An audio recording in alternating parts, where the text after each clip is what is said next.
দেশ, মাত্র আমাদের দ্বিগুণ জনসংখ্যা, তাই যদি তারা সামাল দিতে না পারে, আর আমরা সেখানে তার আমেরিকার একটা স্টেটের সমান হলো বাংলাদেশ, সেখানে আমরা তার হাফ অফ দ্য পপুলেশন, অর্ধেক জনসংখ্যা নিয়ে কিন্তু আমরা এই তুলনায় আপনি একটা হিসাব নেন যে প্রতি মিনিটে বা ঘন্টা ঘন্টা কত লোক মারা যাচ্ছে, কত মেয়ে রেপ হচ্ছে, আর সেই তুলনায় বাংলাদেশে কি অবস্থায় আছেন ওটার তুলনা করলে কিন্তু এত হতাশ হওয়া বা কিছু নেই।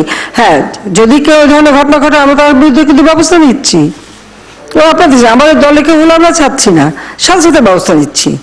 এবং আমি যেখানেই থাকি আমি তো প্রতিনিয়ত, আমি এখন তো তথ্য প্রযুক্তির যুগ, অসুবিধা তো নাই, প্রতিনিয়ত যখন যে ঘটনা ঘটছে সাথে সাথে খবর পাচ্ছে, আমার ইনস্ট্রাকশন আমি দিচ্ছি, কিন্তু আমরা ব্যবস্থা নিচ্ছি।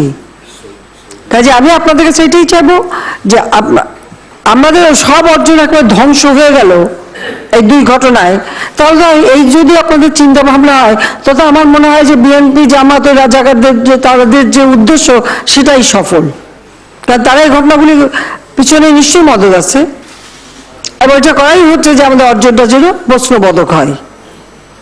এটা দেশবাসীকেও বুঝতে হবে, দেশের মানুষকে জানতে হবে যে তারা এই যে ঘটনাগুলি ঘটাচ্ছে এটার পিছনে একটা উদ্দেশ্য নিশ্চয়ই আছে, নিশ্চয়ই এর মধ্যে তাদের একটা হাত আছে, এতে কোনো নাই।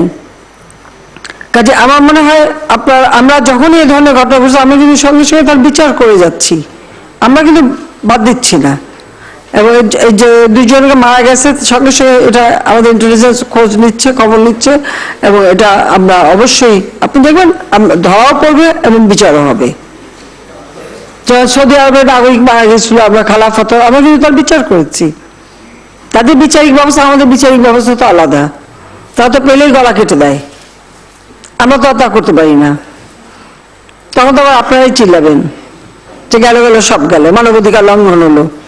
খুনিদের মানবাধিকার নিয়ে সবচেয়ে বেশি সবাই দুশ্চিন্তাগ্রস্ত, এটা হচ্ছে আমাদের